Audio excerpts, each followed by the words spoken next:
C'est une expérience très forte et très importante pour moi. Ce n'est pas la première fois parce que je vis dans un milieu aussi plus ou moins ecclésial au Liban parce que comme Centre Jean-Paul II et comme mouvement marial qui a fondé ce centre, je suis déjà dans l'église, c'est-à-dire je me sens dans le cadre que j'ai choisi.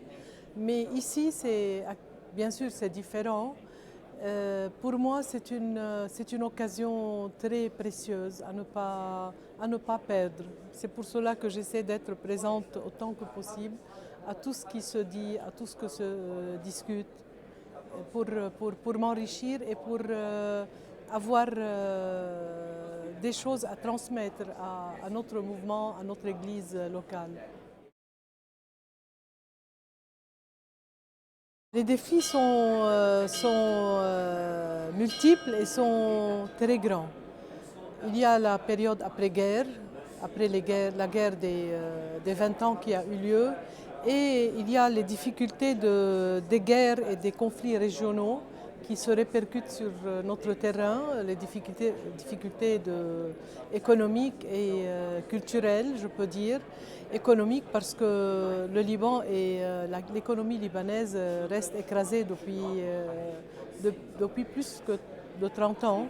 Donc ça influe beaucoup sur la situation de nos familles qui n'arrivent pas à subvenir aux besoins élémentaires. La plupart, je parle de la majorité de la classe moyenne, comme on s'occupe des familles à problème au centre, je suis en contact direct avec ce drame-là, des familles qui ne peuvent pas payer les scolarités de leurs enfants, l'hospitalité et tout ça.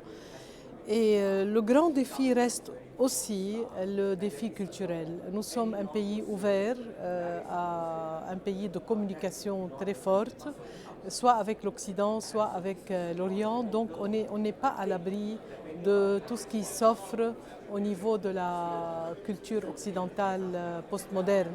Donc on n'est pas à l'abri du tout. Je vois notre jeunesse qui est un peu contaminée, pas mal contaminée, le train de vie, les pensées modernes qui s'infiltrent, soit au niveau de la théorie du genre, soit au niveau de tous ces choix qui se contredisent, je peux dire, avec l'enseignement de l'Église concernant la dignité de la vie et la dignité du corps et de la sexualité en tant que telle.